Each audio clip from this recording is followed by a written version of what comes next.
So, now that some time has passed since my Rita Repulsa dress, I thought it'd be interesting to go back and revisit it.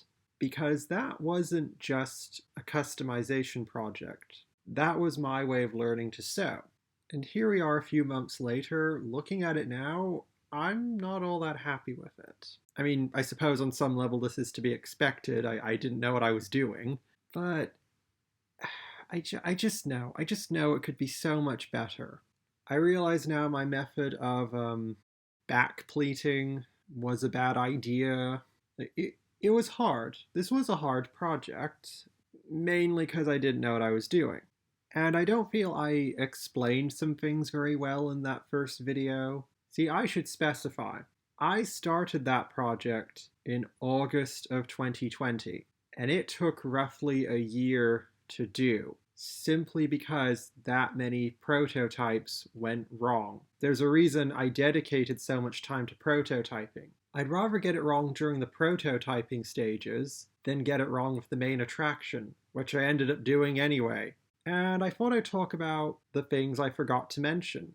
My original plan was to make the skirt a separate piece and have it fastened to the doll with drawstring. But when I looked into doing drawstring, I realized that was just going to add too much bulk to the waistline. So I had to give in and just make it all one piece. I also wanted to give her a more accurate fabric-based cape than the chunky plastic thing Hasbro provided. I mean, I even removed it using a pair of scissors, but all I could figure out was just make the knot to tighten the doll up in the back look a bit like that cape. And even that's not all that great now looking back on it with hindsight, because the tie on the left side of the body of the doll, it's clearly trying to come loose from the rest of the seam. It doesn't look good, and also when I've untied the knot on one or two occasions, it's wrinkled horribly, and I cannot get them out. And the third issue of the dress, looking back on it now, is that it's just too heavy. She can't stand up. I'm having to put her and the dress inside an old lid from a spray paint bottle so she can actually stand upon the shelf. Here's a picture from my impersonator project. This is what you saw.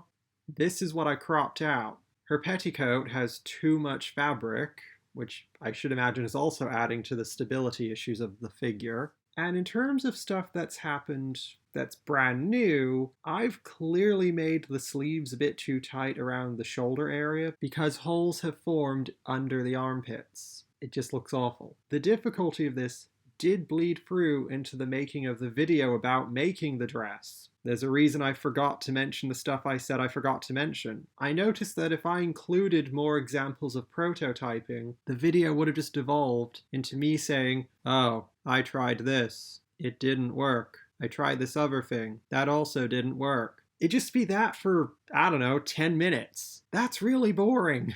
And at this stage, when your videos look more like PowerPoint presentations, you gotta make them as energetic as possible. So I'm still happy I did it. I'm happy I learned to sew. I don't regret it. I'm gonna keep going. But the Rita dress, we're gonna give that another go. And I hope you'll join me in seeing how well a second attempt at a Sentai accurate dress for this figure goes. Wish me luck.